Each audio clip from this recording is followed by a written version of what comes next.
بسم اللہ الرحمن الرحیم۔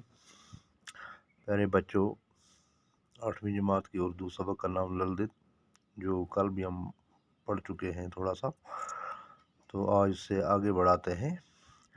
تو صفحہ نمبر 17 پہ ہے، للدت نہایت صابر تھیں۔ للدت نہایت صابر تھیں، آپ نے نکالا ہوگا یہ صفحہ، یہ سب دیکھا ہوگا۔ وہ چاول کھا کر بٹا دھو کر ایک طرف رکھ دیتی تھیں تاکہ ان کی ساس کو دوسرا پتھر ڈھونڈنے کی زحمت نہ اٹھانا پڑے۔ کسی طرح سے للدت کا یہ شعر ان کے سسر کے کانوں تک بھی پہنچا تو انہوں نے اس کی تحقیق کی اور للدت کا بیان صحیح ثابت ہوا۔ للدت نہایت صبر سے سسرال والوں کی زیادتیاں برداشت کرتی رہیں، لیکن آخرکار ان کے صبر کا پیمانہ لبریز ہو گیا اور انہوں نے گھریلو زندگی کو خیر بات کہا اور ایک مست قلندر کی طرح جگہ جگہ گھومنے لگی۔ ایک بار وہ نیم برہنہ حالت میں کہیں جا رہی تھی کہ کہیں دور سے حضرت امیر کبیر میر سید علی ہمدانی رحمۃ اللہ علیہ آتے ہوئے دکھائی دیے۔ للدت کو اس حالت میں حضرت امیر رحمۃ اللہ علیہ کے سامنا کرنے میں شرم محسوس ہوئی۔ وہ کہیں چھپ جانا چاہتی تھیں، لیکن جب آس پاس میں چھپنے کی کوئی جگہ نہ ملی تو ایک نان بائی کی دکان میں دہتے ہوئے تنور میں کود پڑی۔ بیچارے نان بائی کی تو ہوش ہی اڑ گئے۔ تھوڑی ہی دیر میں جب تنور کا ڈھکن اٹھا لیا گیا تو یہ دیکھ کر سب حیران ہوئے کہ للدت ایک خوبصورت لباس پہن کر تنور سے برآمد ہوئی۔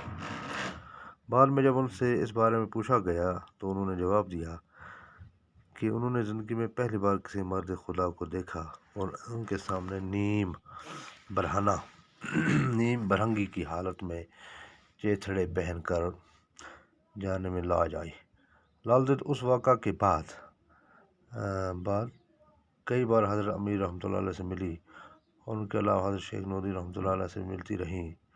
دونوں بزرگ للدت کے روحانی مرتبے سے متاثر تھے۔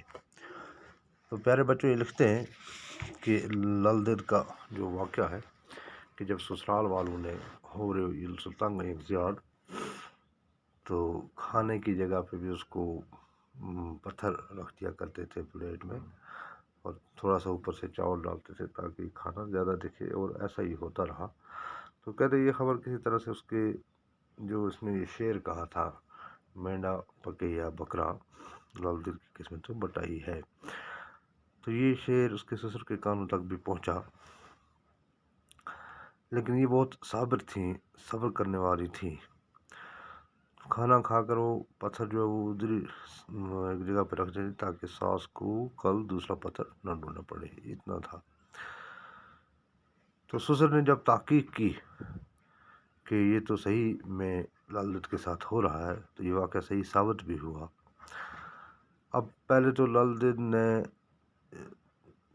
گھر والوں کی سسرالوں کی زیادتیاں جو تھی وہ برداشت کی، لیکن آخر جب صبر کا پیمانہ لبریز ہو جاتا ہے، صبر کی انتہا ہو جاتی ہے، صبر کا پیمانہ بھر جاتا ہے، تو انہوں نے کیا کیا کہ وہ ایک گھر سے نکل کے گھومنے پھرنے لگی، مست قلندر کی طرح، ایک خدا دوست کی طرح، درویش کی طرح، ننگی بھوکی پیاسی، کوئی کسی چیز کا کوئی پریشانی نہیں تھی۔ پھر ایک دفعہ چلتے چلتے راستے میں ان کو میر سید علی ہمدانی رحمۃ اللہ علیہ، حضرت امیر کبیر، اچانک نظر آئے۔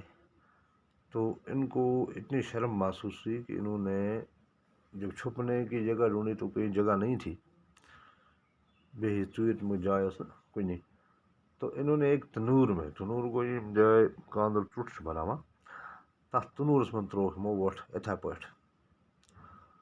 اچھا، اس تت سہ کاندر سہ بچار گو پریشان، تس آسن ہوش بڑے آمد کہ یہ کیا گو، دپان ییٚلہِ ڈکنہٕ آو تتھ تُلنہٕ، تتھ تنور آو ڈکنہٕ تُلنہٕ، تو اتہِ چھِ نیران للدت زبردست خوبصورت پلو لٲگِتھ۔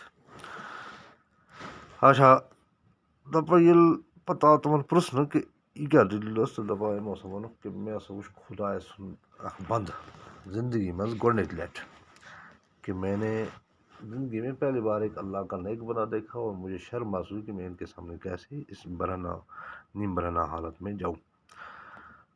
تو دپان تمہِ پتہٕ حضرت امیر کبیر شیخ حضرت امیر کبیر میر سید الحمد رحمۃ اللہ علیہ تو حضرت شیخ نور الدین ولی رحمۃ اللہ علیہ تو میں سمن سمکھان تو یس تمن سمکھان تو یہ آزک سبق تم پتہ یس مز کینٛہہ سوال نمبر 1 ہے لال دید کس وجہ سے مشہور ہے؟ تو اس کا جواب ہے لال دید اپنے صبر، بزرگی، شاعری، اس میں یہاں پہ مجھے فطری شاعری لکھنا تھا، شاعری لکھا ہوا ہے، اور روحانیت کے بنا پر مشہور ہے۔ سوال نمبر 2 ہے لال دید کے زمانے میں کون بزرگ حضرات گزرے ہیں؟ تو اس کا جواب لال دید کے زمانے میں حضرت امیر کبیر، میر سید علی حمدان رحمۃ اللہ علیہ، حضرت شیخ نور ولی رحمۃ اللہ علیہ گزرے۔